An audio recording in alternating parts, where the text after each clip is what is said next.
Buenas noches, amigos. Como todos los viernes, estamos con Noche de Café. Esta noche tenemos como invitada especial a la doctora Marta Chávez, quien absolverá una serie de interrogantes de la política actual, el debate y una serie de cosas más. Buenas noches, doctora. ¿Cómo está usted? También nos acompaña Jaime Tipe, quien es el co-conductor del programa y con quien compartiremos esta conversación. Jaime, buenas noches. Sí, buenas noches a la doctora Marta Chávez, gracias por aceptar nuestra invitación, buenas noches a todos nuestros seguidores. Este es un programa de sucesos en alianza con JUPU, con quien compartimos la plataforma. Doctora, me gustaría empezar conversando por un tema que a usted le agrada bastante, pues es una defensora muy conocida y además muy sostenida de la Constitución de 1993, y a quien hoy todo el mundo le comienza a poner la mirada a partir de algo que sucedió aquí cerquita nomás, en Chile, un país al que con recurrencia solemos mirar para ver a ciertos cambios, y hoy acaba de haber un plebiscito donde se ha aprobado el cambio de esa Constitución. ¿Qué primera opinión es que usted le merece este resultado, este plebiscito que se obtuvo en Chile? Bueno, normalmente es parte de esa etapa de convulsión que ha vivido Chile, ¿no? Y que pareciera que no es netamente algo nativo, sino que viene como una agenda dirigida desde el exterior.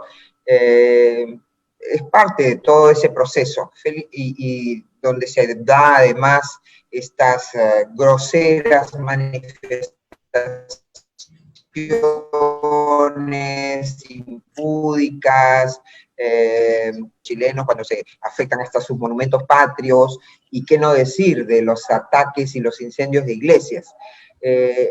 Espero que en el Perú nunca lleguemos a eso, ¿no? Y como repito, en el Perú creo que la gente conoce perfectamente que en la Constitución están recogidos los valores que identifican a los peruanos. Por eso comenzamos defendiendo la vida, por eso defendemos la propiedad privada, porque la gente en el Perú defiende su propiedad privada, son emprendedores dentro de su informalidad, defienden su proyecto personal de vida, no se creen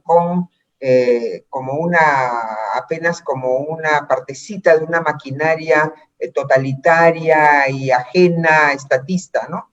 Entonces, yo creo que eso no nos va a venir a nosotros. Con lo cual, más o menos llego a una primera conclusión, que usted a la Constitución del 93, la nuestra, por supuesto, no la tocaría, la mantendría tal cual.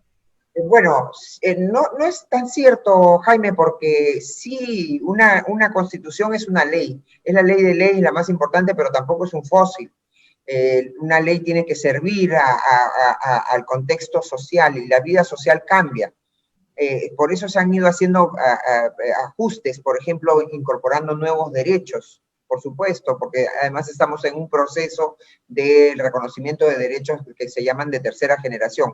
Entonces se van, así como la Constitución de 1933 no contempló los derechos fundamentales que fueron desarrollados luego en el año 48 en la Declaración Universal de Derechos Humanos, en los subsiguientes pactos de derechos políticos y civiles, y también en la Convención Americana de Derechos Humanos, y la Constitución del 79 tuvo que recogerlos, ¿no? Y luego con la Constitución del 93 se han recogido otros derechos, como por ejemplo el derecho al habeas data, ¿no? Se han incorporado ya derechos al agua, ahora estamos debatiendo la incorporación del derecho al internet, por ejemplo. Entonces, la vida es muy dinámica y por lo tanto las normas tienen que irse adecuando, pero los valores, hay valores que son permanentes, que son el respeto a la vida, por ejemplo. Ojalá que nunca cambie, pero eso nos define desde siglos. La protección al matrimonio, la protección a la familia, el ser creyente. Los peruanos no interesa cuál es su profesión de fe, pero somos un pueblo creyente que sin rubor invoca a Dios, ¿no? Y entonces eso está plasmado en la Constitución. Y entonces esas partes que son el núcleo básico y la libre empresa, el hecho de tener un Estado eficiente lo más pequeño posible, El ser humano no está para servir al Estado, el Estado se explica para servir al ser humano. Por lo tanto, espero que eso nunca cambie, y esos son parte del núcleo que definen lo que somos los peruanos, y entonces eso está expresado en la Constitución. Por lo tanto, yo creo que los ajustes que son necesarios siempre de hacer, inclusive, por ejemplo, se está ahora debatiendo la bicameralidad, que es un tema opinable, regresar a la bicameralidad. De repente se puede hacer ese cambio, pero eso no afecta a los valores que son característicos de los peruanos, ¿no? Y que están recogidos en la Constitución. Doctora, en torno a la modificación constitucional también hay un tema que está muy de moda, muy en el debate del día a día, que es la igualdad de género. ¿Cuál es su opinión respecto al tema? Este tema evidentemente tiene que ser debatido, ¿no? Ya sabemos en realidad la posición que usted tiene, pero debe ser incorporado de una vez al debate nacional, ¿cierto?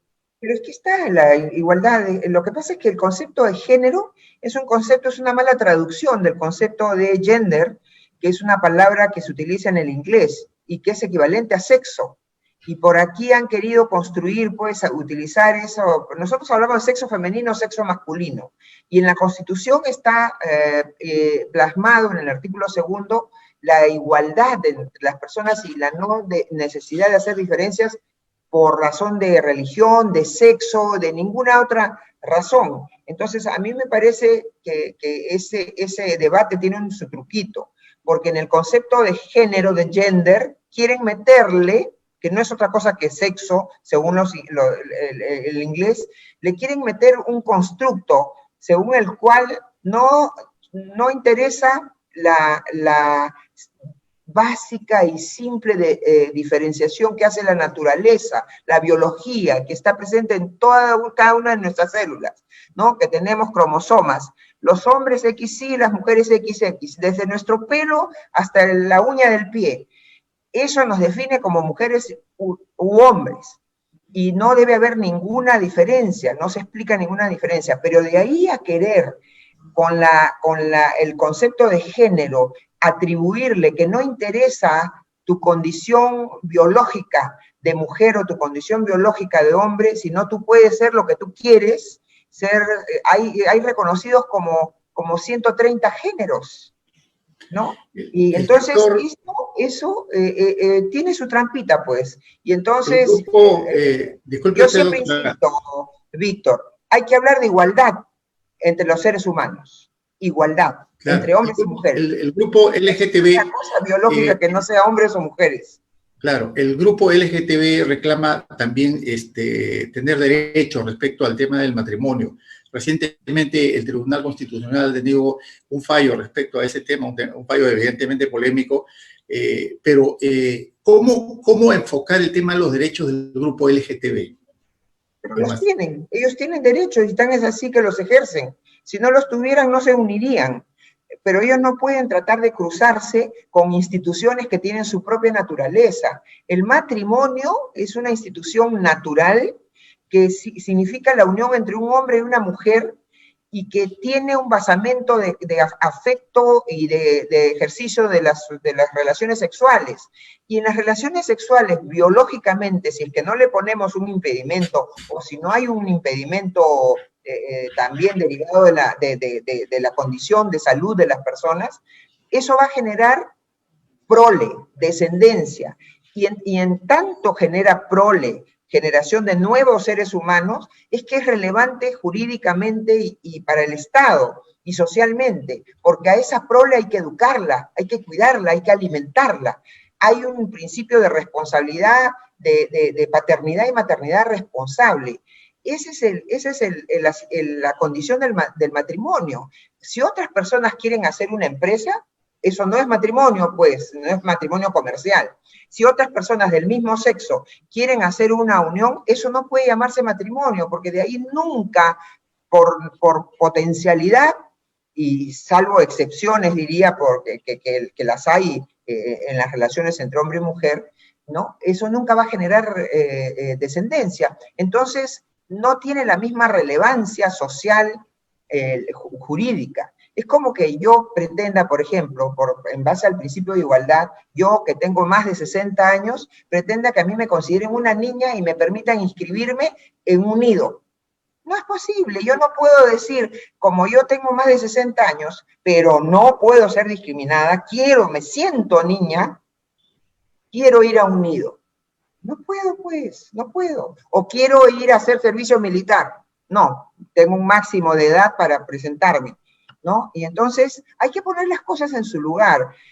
Respetar las instituciones naturales no significa afectar los derechos de nadie, ¿no? O sea, yo creo que está mal enfocado el tema. Y yo he presentado, y para que vean que sí hay alternativas para llenar ciertos vacíos en los cuales sí les doy la razón a las parejas LGTB o incluso a personas que tienen una comunidad de vida pero que no la basan en una relación ni en una atracción sexual, es que yo presenté el año 2013 y estoy volviendo a presentar para llenar un vacío legal el concepto de sociedad solidaria. Es decir, si usted, Jaime, y usted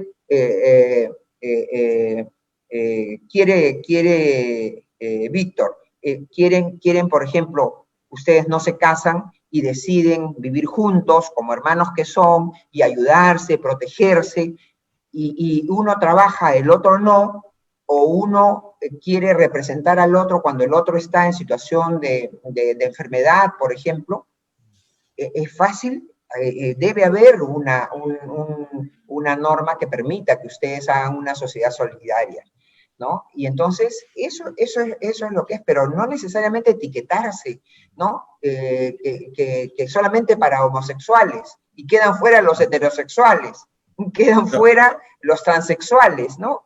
Entonces...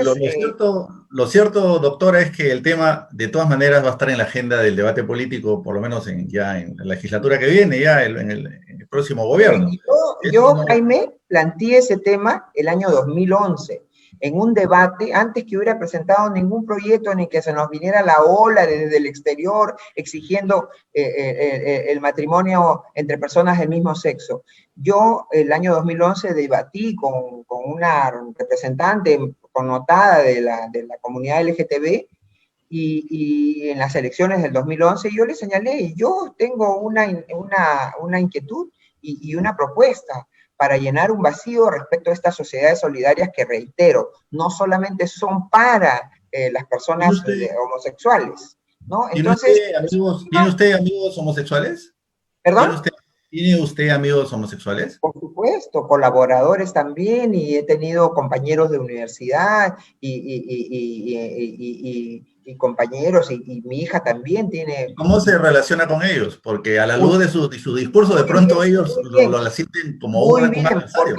Muy bien, porque a mí no me interesa su vida íntima, no me interesa, los veo como personas comunes y corrientes, con todos los derechos y con todas las potencialidades, y es más, sí estoy segura que sufren de alguna vulnerabilidad, porque a veces no hay comprensión respecto a la situación de ellos, y entonces, pero de ahí a admitir que se deba acomodar una institución natural como la del matrimonio que está prevista para hombre y mujer, y que tiene relevancia, reitero, social y jurídica por la descendencia que se genera, tampoco no se puede estar acomodando las instituciones naturales a los gustos de las personas, a las orientaciones de las personas, ¿no? Cambiemos un poco de tema, doctora. Usted, cuando asume este corto periodo legislativo que se está desarrollando, usted dice que asume para defender la Constitución y para frenar el pensamiento vizcarrista o vizcarra. ¿Cuál es ese pensamiento vizcarra? Yo no lo encuentro, por lo menos. ¿Cuál es ese? Es muy generoso también de mi parte tratar de etiquetarlo así. Creo que sí, porque la verdad yo no conozco pensamiento en el sentido de sus propuestas, de sus abusos, el solo hecho de haber disuelto inconstitucionalmente el Congreso, por el hecho de que el Congreso se atrevió a ejercer una facultad constitucional como es la de designar a los nuevos miembros del Tribunal Constitucional, miembros que estaba ya vencido su mandato y ha pasado un año y sigue vencido el mandato, ¿no? Entonces, ese pensamiento, además de favorecer a cierta prensa con centenares o miles de millones de soles que son necesarios para combatir la pobreza, en beneficio de ciertos medios de prensa para conseguir, pues, el apoyo, y en ciertos activistas mediáticos para conseguir un apoyo que no se merece, porque ya estamos viendo que el señor Vizcarra es un mentiroso compulsivo, además de todas los antecedentes, las más de 40 denuncias fiscales con las que él llega a su condición de candidato a la fórmula presidencial del señor Kuczynski, ¿no? Doctora, han pasado 20 años del gobierno de Alberto Fujimori. Usted ha sido defensora de ese régimen, pero se le ha escuchado muy poco en cuestiones de autocrítica. Ahora, a la luz del tiempo, a tanto tiempo que ha pasado, ¿cuál sería la autocrítica mayor que tendría usted con respecto a ese régimen? Jaime, Víctor, cuando uno quiere hacer autocrítica necesita, pues, un espacio de tranquilidad. Pero terminó el gobierno como usted bien dice, esos 20 años del gobierno del presidente Fujimori, que acabó el gobierno del presidente, han estado llenos de plena persecución. ¿Y para qué vamos a hacer autocrítica si nos endilgan y nos chantan pura mentira, inventos y delitos y todo lo que se puede? Entonces, en un contexto así es imposible hacer autocrítica, pero vaya que la hacemos en lo personal y en lo político, en lo interno, la hacemos permanentemente. Cada día es un ¿Puede usted mencionar un punto, por lo menos? ¿Perdón? En el plano personal, ¿cuál sería su autocrítica? Por ejemplo, una autocrítica para mí sería que el presidente Fujimori y el gobierno del presidente Fujimori se dedicó a reconstruir el país y no dedicó un solo segundo a generarse, digamos, adhesiones en cierta intelectualidad, en ciertos grupos de la élite intelectual, artística del país. No gastó, no tiró dinero, ¿no? Beneficiando a esa élite, y no se la ganó, diríamos, ¿no? Entonces, esa es una autocrítica, porque otros gobiernos posteriormente sueltan dinero así a borbotones y se consiguen esos apoyos, ¿no? Entonces, el presidente Fujimori no dedicó eso, quizás debió haber dedicado alguito para eso, ¿no? O sea, no reconoce como una estrategia del fujimorismo haber creado, pues, un clientelaje político en las zonas populares, por ejemplo, con una persistente política de asistencialismo. ¿No lo acepta como tal usted? Perdón, no ha habido clientelaje ni asistencialismo. Es necesario atender a las personas cuando venimos de una crisis económica terrible. Pareciera como que, Jaime, el presidente Fujimori asumió el gobierno en el mejor de los mundos. No era un país quebrado, eso no hay que ni discutir. No, pero entonces, asistir a poblaciones que estaban siendo diezmadas por el terrorismo puede llamarse clientelismo, asistencialismo. Entregarles a los comedores de mujeres, a los comedores populares, a los clubes de madres, a los comités de vaso de leche, a los pequeños y micros empresarios la posibilidad de elaborar zapatos escolares, buzos escolares, carpetas escolares para dinamizar y darles ocasión de poderse ganar dinero formal y legítimamente. Eso es asistencialismo, y me voy a amparar en una persona que es imposible que sea considerada como fujimorista, el señor Daltaus, cuando escribe en su libro La Revolución Capitalista. Lo que hizo el presidente fue empoderar a personas como capitalistas, como emprendedores, a personas de micro y pequeños y medianos emprendedores. Antes era impensable que el capital estuviera en manos de pequeños empresarios. Y eso no es clientelismo ni es asistencialismo. Hay que asistir, sí, a las personas que tienen extrema pobreza. Y para esto quiero recordarles, el Perú de julio del año 90 era un Perú con hiperinflación, hiperdevaluación, sin $1 de reserva. Estos presidentes y el señor Vizcarra han encontrado más de $70.000 de reserva acumulados. El presidente Fujimori los encontró en 0, los dejó en 12.000 millones. Encontró 0 reconstrucción, 0 habilitación del aparato productivo, lo dejó caminando. Eso, y si la gente se acuerda de eso, y que fue además el único presidente que ha ido a cada uno de los distritos, de los 2000 distritos que tiene el Perú, y lo recuerdan por eso, Doctora, no es doctora, problema perfecto, del presidente, perfecto. sino de los demás, Claro, ¿no? no llamemos clientelismo a un presidente en ejercicio llevando ayuda a zonas necesitadas, pero un candidato llevando ese tipo de ayuda a zonas necesitadas en tuppers, ¿cómo lo llamaríamos? ¿Qué candidato, por ejemplo? Un candidato X, Los no tuppers son pongamos el nombre tuppers. de un candidato. O No, bueno, si no, quiere le no, pongo un nombre, si quiere un sí, nombre, o sea, en algún no. momento la señora Keiko cuando hizo campaña estuvo llevando algunas donaciones, entregando algunas donaciones en tupper. De ahí le viene el No, adjetivo de los primero que el tuppers. tupper no fue de la señora Keiko Fujimori, sino fue unos regalos que hacía de tuppers, porque son útiles. Ustedes, lo que pasa es que mucha gente que vive en la ciudad y que vive detrás de un escritorio, no digo que ustedes lo sean, pero las personas que lo repiten y que lo pusieron, es que no se dan cuenta que un tupper sirve para que la gente lleve su comida, los peones, los empleados sencillos, los obreros, llevan su comidita, su lonchera en su tupper, pues. Y entonces, entre regalarle a las personas como símbolo para identificar el número de un candidato, porque hay un sistema, y lo van a ver ustedes nuevamente, si se regalan calendarios, se regalan llaveritos, se regalan tacitas, ¿no? Para recordar, es parafernalia para recordar el número, el símbolo de la persona que está candidateando, porque tenemos un sistema de voto preferencial.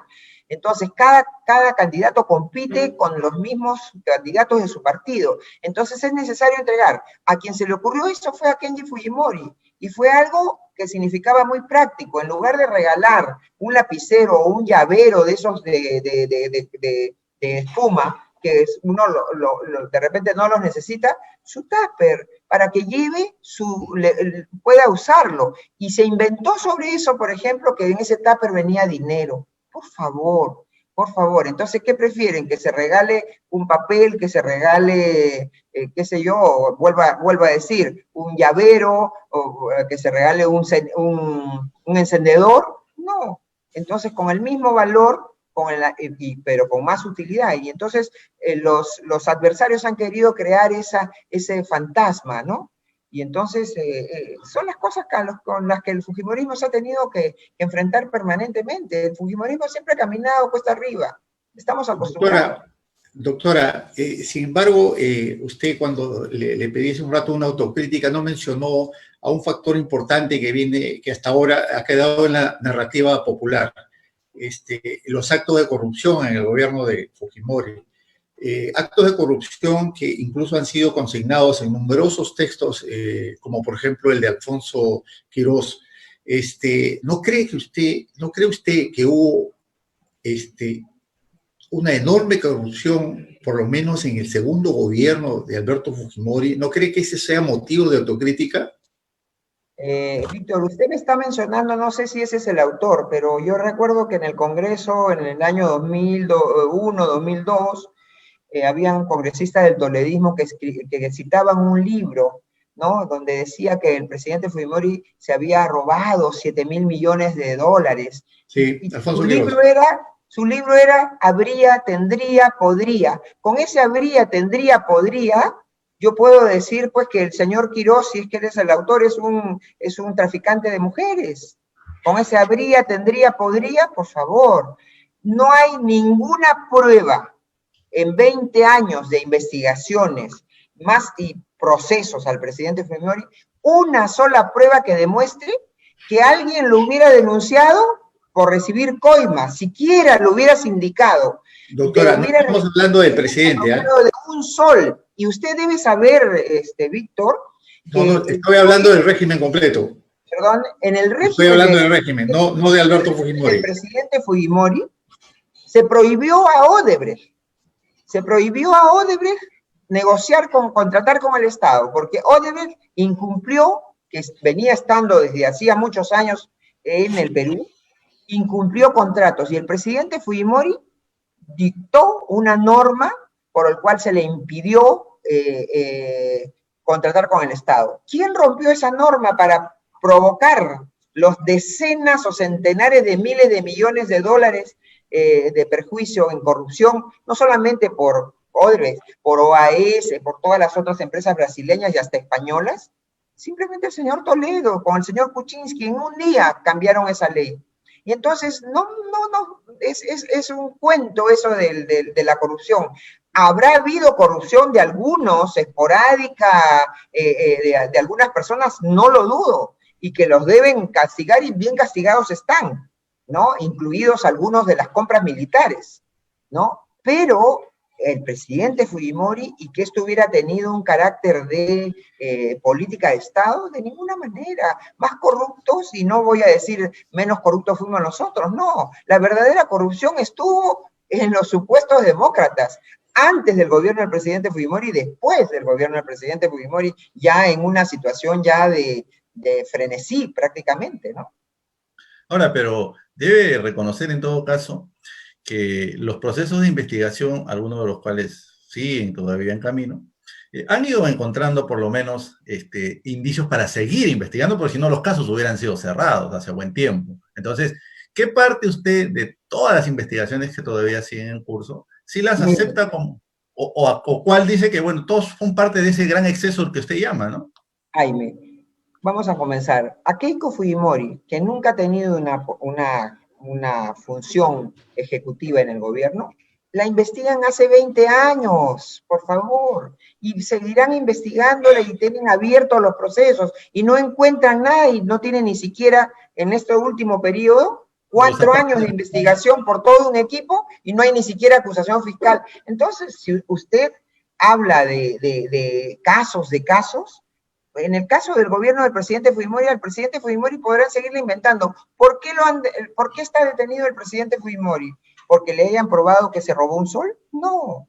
El presidente Fujimori está condenado injustamente por haber combatido el terrorismo y haber metido presos a la cárcel al 90% de las cúpulas de Sendero Luminoso y el MRTA. Y lo acusan de violación de derechos humanos sin ninguna prueba, aplicándole una teoría, aplicándole un método, ¿no? Novedosísimo en el país, ante la falta de pruebas, ¿no? Contra el presidente, que es la autoría mediata famosa, sin que se pueda probar que el Estado peruano hubiera sido una organización criminal. O sea, ustedes, yo, que somos ciudadanos, que somos pueblo del Estado peruano, somos parte de un Estado mafioso.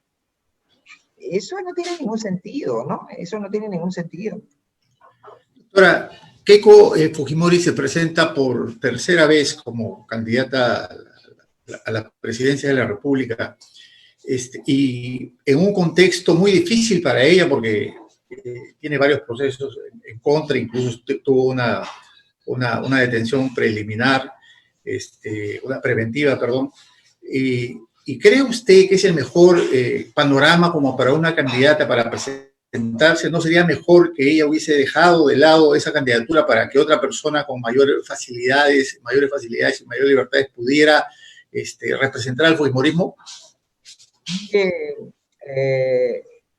Víctor, a Keiko Fujimori, que no ha tenido nunca una función ejecutiva, como ya lo he dicho, ni en el gobierno nacional, ni en gobierno municipal, ni en gobierno regional, la tienen, incluso, y como usted bien ha dicho, 2 años ha estado detenida, sin que hubiera una sola prueba. Hay el dicho del que dijo, que escuchó, que el otro dijo, o aquel que dice que como el señor Jorge Yoshiyama, ¿no? Que en 1 hora y media se despacha con 12 hojas de declaraciones, con cifras y todo. Obviamente estaba eso preparado, simplemente han firmado lo que le han presentado. Pues bien, ¿la persiguen por qué?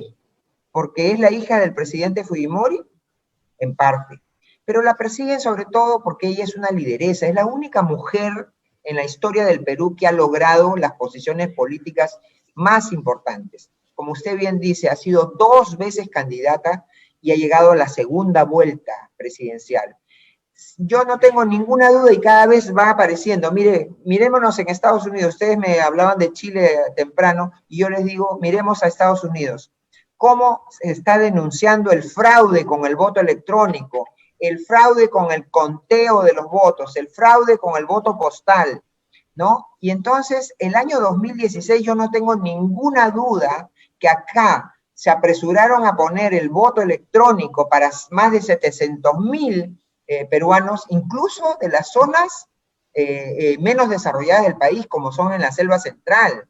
Les pusieron a 700.000 personas el voto electrónico, ¿no? Sin auditoría del software que se utilizaba, y con ello el señor Kuczynski llegó a la segunda vuelta, y en la segunda vuelta ganó ¿con cuánto? Con 41.000 votos. Eso yo creo que obligaba a Keiko Fujimori a tomar una decisión que afecta a su persona, que afecta a su familia. Y yo sí respaldo totalmente y esperaba y felizmente y saludo la decisión de Keiko Fujimori de presentarse, porque a ella la persiguen por política, a ella la persiguen por representar una opción política. Ella no podría darles el gusto a sus perseguidores de replegarse. Va a ir en las condiciones más adversas, porque ella dice algo, yo por ejemplo no me puedo comunicar con ella, porque si nos comunicamos, inclusive cuando yo le retuiteo un tuit que ella presenta, ya está el señor fiscal Pérez pidiendo que la amonesten a Keiko y que la amenacen con ir a la cárcel porque se cartea conmigo. ¿Y por qué no se puede cartear conmigo? Porque yo soy testigo en uno de sus procesos como candidata a las elecciones del año 2011, y ella es la investigada. Y entonces, según el fiscal, no nos podemos ni siquiera sonreír ni mirar de lejos. No podríamos hablar del proceso, probablemente, y yo tendría que tener la protección para evitar de que a mí me amenacen y qué sé yo, cosa que nadie lo ha logrado, y espero, toco madera, que nunca lo lograrán, ¿no? Ni me hagan cambiar a mí versiones, ni inventar cosas. Pero ahí tienen, pues, entonces, ¿hay circunstancias adversas? Por supuesto, pero Keiko Fujimori es una lideresa, y entonces encabeza y representa a un grupo importantísimo de peruanos. Ella solita, con todos los candidatos en contra, sacó millones de votos. Y entonces Lo cual me lleva, a un importante sector de la ciudadanía, y no puede replegarse. lo cual me lleva a pensar que no hay posibilidad de fujimorismo sin un fujimorista en campaña.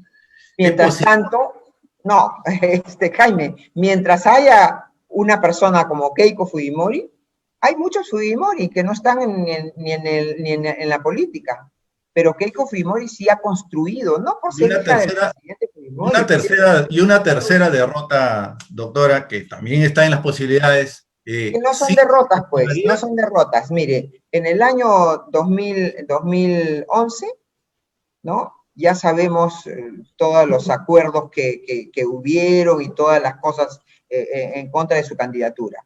Y el año 2016, perfectamente, yo me arriesgo a augurar que muy pronto se va a poder probar un gran fraude que convirtió a Keiko Fujimori en una candidata que no llegó al poder pese a tener todas las preferencias electorales, y entronizó a personas que son las que nos gobiernan ahora y que nos han significado no solamente un quinquenio perdido, sino un retroceso que creíamos imposible.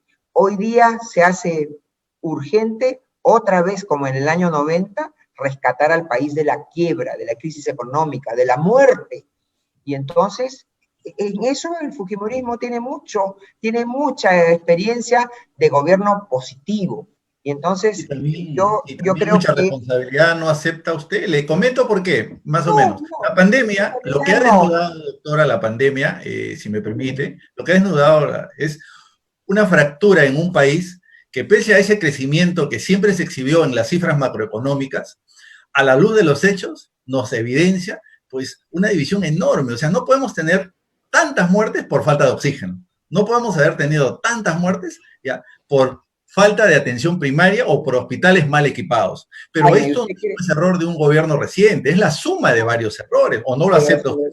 Sí, la suma de varios gobiernos que no hicieron lo que hizo el gobierno del presidente Fujimori, comenzando por sus presidentes, se entornillaron en Palacio de Gobierno y nada. El presidente Fujimori había desastre por el Niño y dormía en los lugares donde había desastre, y dormía encima de un tractor, y hasta que no solucionara el tema, no salía de ahí. ¿Qué hemos tenido luego? El terremoto de Pisco, nada. ¿Qué hemos tenido luego? El fenómeno del Niño. ¿Y qué ha habido de reconstrucción? Nada. ¿Por qué? Porque los presidentes no se ocupan. Este gobierno gastó, creo que 5.000 millones de dólares, no sé si me equivoco, o en soles, en la organización de los Juegos Panamericanos, cuando había el fenómeno del niño costero. Claro, muy lindo, una ceremonia, todo, pero ese dinero pudo haberse destinado a la reconstrucción del norte, a equipar los hospitales, a equipar las escuelas. En todos estos 20 años de la democracia, no se ha avanzado, no se ha construido nada, no se ha avanzado nada. Se ha quedado el país pasmado esperando un nuevo gobierno del fujimorismo. Ojalá que esa sea la sabiduría del pueblo peruano en el año 2021 y podamos darle un nuevo impulso a un país que parece que el futuro lo tiene hipotecado. Tenemos deuda, ya no tenemos las reservas internacionales, tenemos la peor crisis humanitaria en el mundo, tenemos el récord mundial de muertos por millón en esta epidemia, ¿no? Y entonces quieren echarle la culpa al presidente Fujimori o a la Constitución. Eso sí vamos a coincidir, doctora, que este gobierno es un desastre. De hecho, usted sigue sosteniendo que el gobierno fujimorista los 10 años han sido de los mejores gobiernos. Yo tengo otra posición, no la vamos a poner en estos momentos a debate, pero sí me gustaría, hace un momento Víctor le hizo una pregunta sobre una autocrítica, y su autocrítica personal la trasladó más a una cierta crítica al presidente Fujimori. En su Twitter personal usted dice, ¿no? Digo lo que pienso, dice usted. Y dijo en un momento unas expresiones un poco duras, racistas, contra el que fue el primer ministro Vicente Ceballos. Después se retractó, cierto, pero fue muy tibia al retractarse cuando usted normalmente es bien frontal para decir las cosas. Falso, Jaime. Yo no soy racista, ni a la vejez no viruela, pues. A la vejez tampoco voy a ser racista. Nunca lo he sido, ¿no? Pero además, ¿sabe quiénes han sido los verdaderos racistas? El señor Vizcarra y el señor Ceballos, porque han despreciado una plaza vacante en la Embajada del Perú en Bolivia, vacante desde inicios del mes del año 2020, ¿ya? Despreciaron ese cargo vacante, siendo dos personas, el señor Ceballos Tagneño, pero que fue alcalde de la provincia capital de Moquegua, y siendo el señor Vizcarra gobernador de Moquegua, y teniendo Moquegua y el sur del Perú intereses muy claros de comunidad con Bolivia. Estamos hablando de Bolivia Mar, estamos hablando de la transoceánica, estamos hablando del corredor del corredor bioceánico, hasta de un proyecto de tren, de ferrocarril.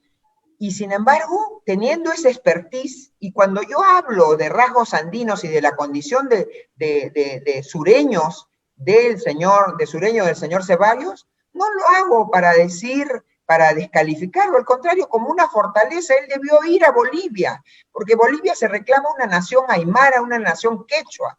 Y entonces es evidente que las personas que tienen esta ascendencia tienen una fortaleza. No lo hice para descalificar, y reitero, quienes ejercieron un abuso de poder, cambiaron a un embajador desde Estados Unidos, con el costo que significa cambiarlo a él y a su familia. Recién lo habían mandado el año anterior, para hacerle un espacio al señor Ceballos, cuando aquí nomás, al ladito, en Bolivia tenían una plaza vacante. Entonces, los verdaderos racistas son ellos, no yo. Y yo hablé de rasgos andinos, como existe una comisión andina de naciones, como existe un pacto andino, como existe una comisión en el Congreso de Medio Ambiente y Asuntos Indígenas. Entonces, o sea, ya mencionar lo andino resulta siendo racista, por favor. Me utilizaron desde el gobierno como con el propósito de una cortina de humo y lograron hacer su acto de fuerza, de soberbia. ¿Por qué no podía ir el señor Ceballos a Bolivia? Si necesitaban darle un cargo remunerado, porque parece que no podía sostenerse si no tiene un cargo remunerado en el Poder Ejecutivo. Ya pues, Doctora, mándenlo a Bolivia, que era lo más cerca. permítame. Si hubiera estado lo de Chile vacío, hubiera dicho lo de Chile. Y si hubiera estado lo de Colombia vacío, también hubiera dicho lo de Colombia. Permítame, doctora, hacerle una pregunta. La bancada fujimorista en el régimen, en el gobierno de PPK, de Kuczynski y el propio Vizcarra fue muy confrontacional. ¿No cree que se equivocó de estrategia y en vez de ser más proactiva, buscó de algún modo desestabilizar el gobierno? No pudo haber sido más proactivo, mucho más colaborativo en temas puntuales, por ejemplo, que podrían haber tenido agenda valiéndose de una mayoría, ¿no? Víctor, ¿usted me está preguntando sobre una hipótesis o sobre la realidad? La realidad, no, pero es que le voy a recordar, lo que usted me dice no es cierto, discrepo por lo menos. Esa bancada fujimorista no fue nada confrontacional, le dio la confianza a todos los gabinetes, le dio delegación de facultades al señor Kuczynski, le aprobó una ley de presupuesto absolutamente responsable que mereció la felicitación del ministro de Economía y Finanzas de ese momento. ¿Eso es confrontacional? Lo que pasa es que entendieron confrontacional el investigar algunos hechos de corrupción y de lobismo del señor Kuczynski, ¿no? Y es lo mismo que ha pensado el señor Vizcarra. Cuando le pretendieron mover a sus alfiles en el Tribunal Constitucional, disolvió el Congreso. ¡Qué atrevimiento el Congreso! El Congreso no puede nombrar no puede reemplazar a los miembros del Tribunal Constitucional que ya tienen mandato vencido porque se le van ahí sus 4 amigos, que son los amigos, los 4, que le convalidaron al señor Vizcarra ese atropello. Ustedes se han puesto a pensar en lo nulo que fue ese acto de disolución del Congreso. Lo anunció a las 5 de la tarde el presidente Vizcarra y a ese momento estaba sin Consejo de Ministros porque el señor del Solar, inteligente él, prudente él, renunció. No convalidó eso. Recién lo ha convalidado a las 9 de la noche el nuevo gabinete presidido ¿por quién? Por el señor Ceballos, aquel beneficiado con ese acto de abuso de poder enviándolo de embajador en la OEA.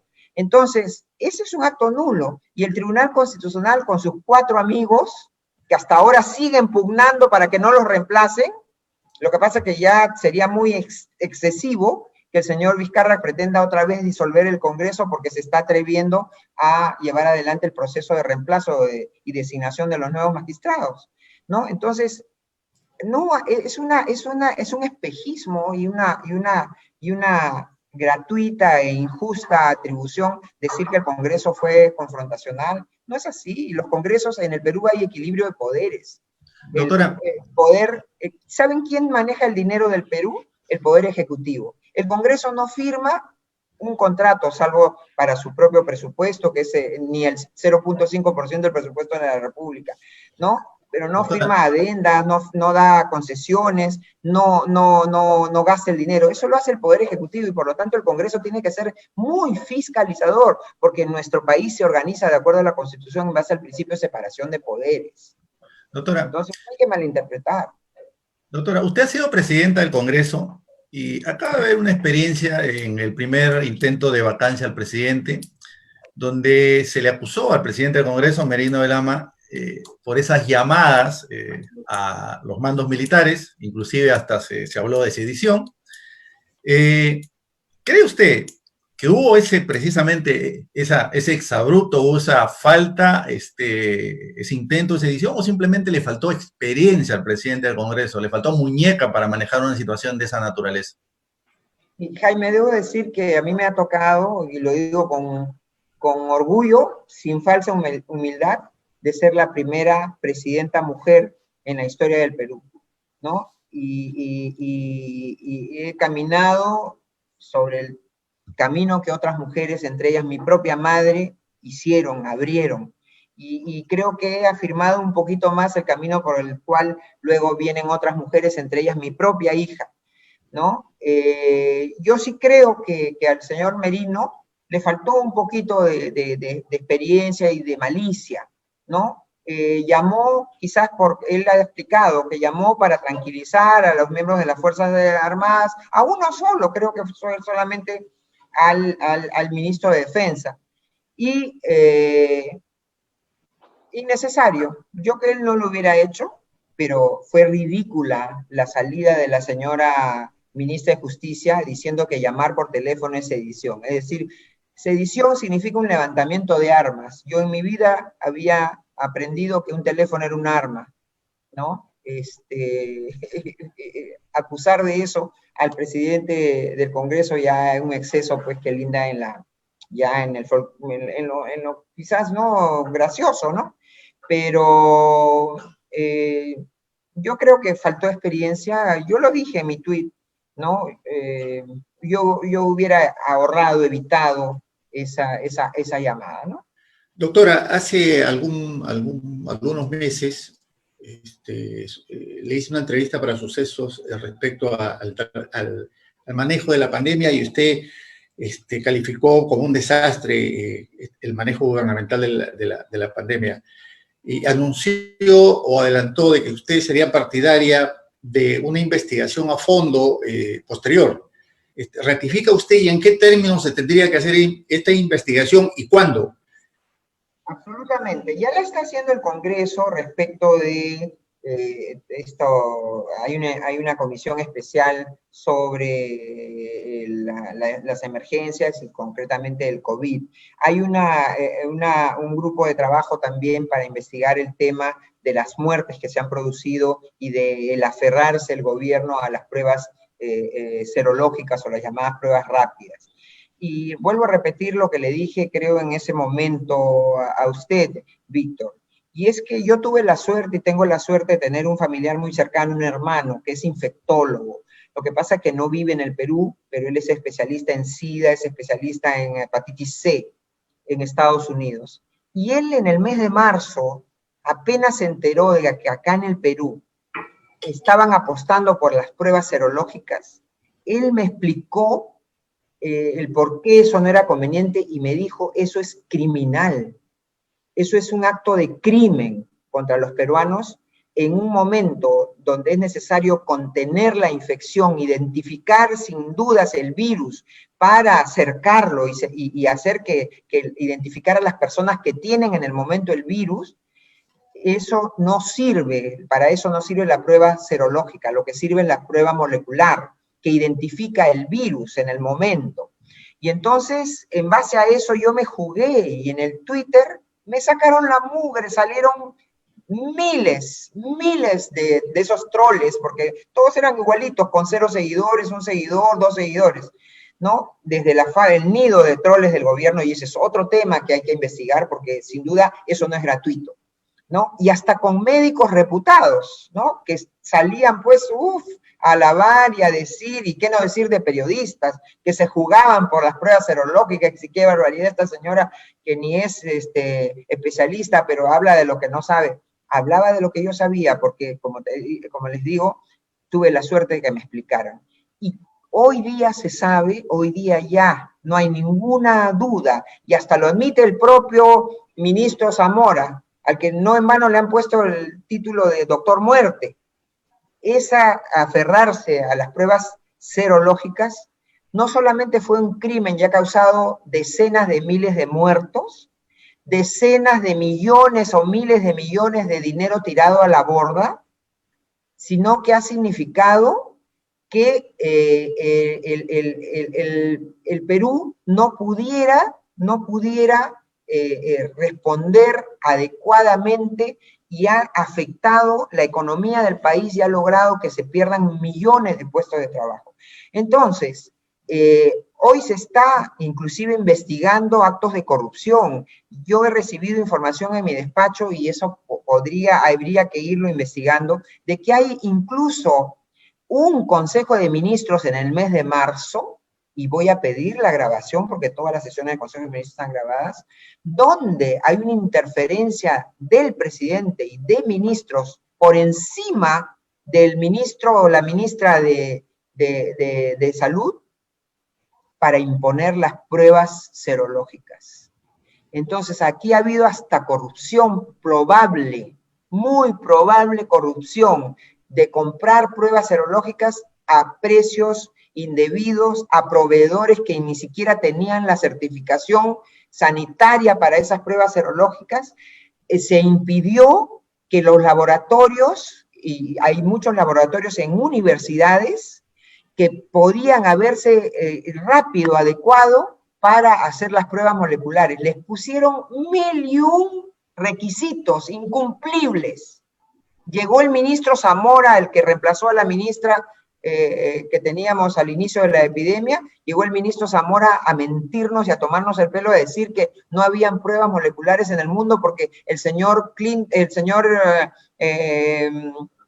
Donald Trump se las había acaparado y comprado todas, y al día siguiente prácticamente el presidente de Colombia lo desmiente cuando compra a un laboratorio casi 1 millón de pruebas moleculares. Entonces, se ha llegado a esos extremos, y entonces, Víctor, es necesario que se investigue eso, porque esto puede lindar, no en vano, van a haber muertos 70.000 personas, que es lo que señalan los especialistas, que no son los 30.000 que señalan las estadísticas oficiales. Y entonces esas muertes, ninguna muerte debe pasar desapercibida, impune.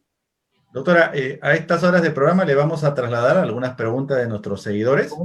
Hay una primera pregunta que dice, ¿está usted de acuerdo con el retorno a la bicameralidad, el retorno al Senado? He debatido y yo soy defensora de la unicameralidad. Yo creo que la bicameralidad no le va a aportar nada que no pueda tenerla, y tiene la unicameralidad. Se pide mayor reflexión, pues el Congreso unicameral tiene sus mecanismos de mayor reflexión, como es la doble votación. Ahora con los sistemas virtuales que hay, se cuelgan en la página web, se pregunta a la ciudadanía, hay canales para que la ciudadanía exprese su opinión, y entonces hay una posibilidad de reflexión. Lo que pasa es que los defensores de la bicameralidad, los que quieren volver a la bicameralidad, si ustedes los miran, son los mismos que votan todas las semanas para que una vez aprobada una ley se exonere del periodo de 7 días y de una segunda votación. Luego, repetir y hacer más engorrosa la producción legislativa bajo el argumento de que una Cámara va a revisar a la otra. Miren ustedes, Jaime, Víctor, los partidos van a llegar al Senado y van a llegar a la Cámara de Diputados. Y lo que los partidos deciden, sus bancadas en la Cámara de Diputados, va a ser igual en la Cámara de Senadores. Recientemente hemos tenido nada menos que el presidente de la Comisión de Constitución decir, yo estoy de acuerdo con la admisión a debate de la vacancia, pero por respeto al acuerdo de mi bancada, voy a votar en contra o en abstención. Eso mismo va a suceder en un Congreso bicameral. Por otra parte, los diputados no son pues irreflexivos, porque se piensa, los diputados son como alcaldes, no vienen a pensar en su mundito, y los senadores sí van a ser de ámbito nacional y de mirada nacional.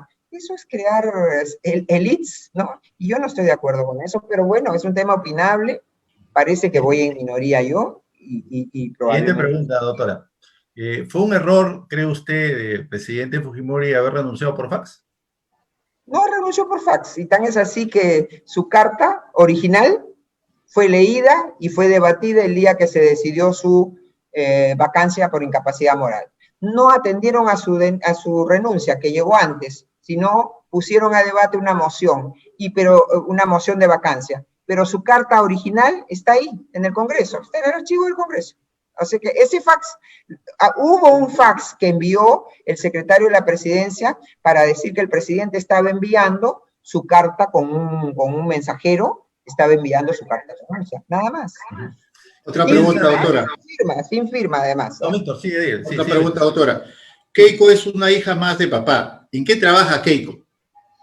Bueno, Keiko trabaja, en primer lugar, ella se ha preparado en las mejores universidades, tuvo que viajar a Estados Unidos por una especie de protección también, y educarse en su profesión allá. Ella ha tenido un grado académico post su grado de bachillerato en administración de empresas. Ella trabaja en estos momentos dedicada a la formación del partido y ha dedicado y dedica su capacidad y su conocimiento a ese esfuerzo. Y es el partido más organizado y el partido que ha llegado 2 veces y seguro que esta vez a la tercera bala vencida va a asumir los destinos del país. Entonces, ese es su trabajo profesional ahora, ¿no? Trabajar en pro de la construcción de un proyecto político que le dé futuro al país. Ella ha sido congresista también 5 años, ¿no? Y entonces, sí, ella tiene suficiente experiencia y les aseguro que el que hace la pregunta ya quisiera ponerlos a debatir sobre el conocimiento del Perú con Keiko Fujimori.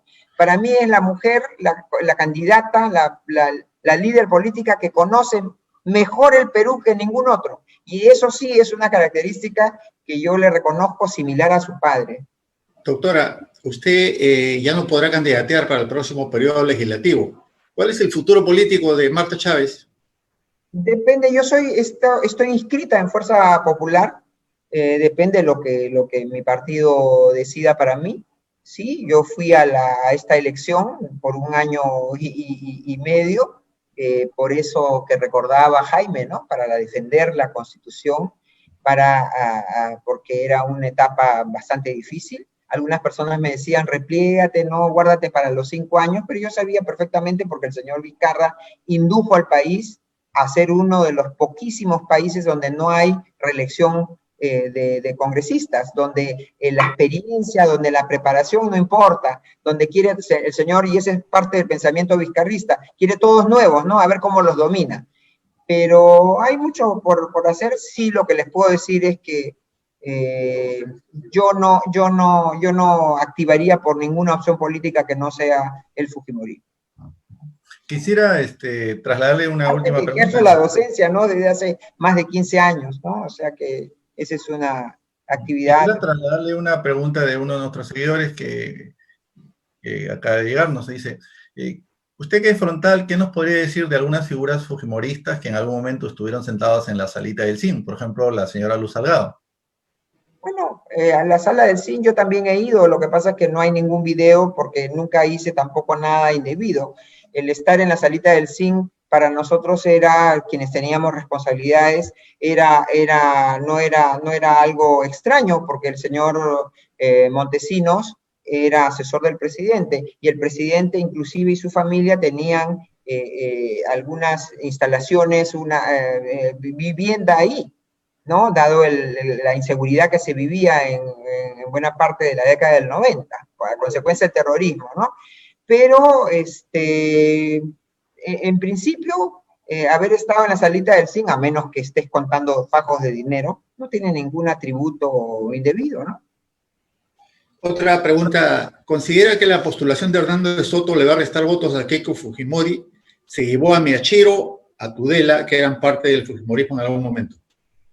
Bueno, las personas que van de una a otra opción política simplemente dejaron la suya, ¿no? Entonces, alas y buen viento. Decididamente el señor de Soto es una persona muy valiosa. Habrá que ver, yo no conozco todavía sus propuestas, me preocupa algunas expresiones, algunas declaraciones que ha tenido respecto al matrimonio, respecto al aborto.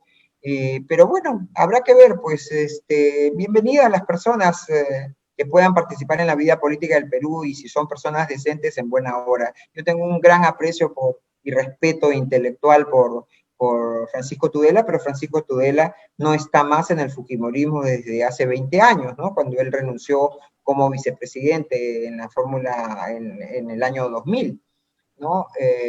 Marco Miyashiro también es una estupenda persona, un policía héroe, ¿no? Él sabrá sus razones por las cuales toma un camino, pero unos entran, unos salen y otros entran, ¿no?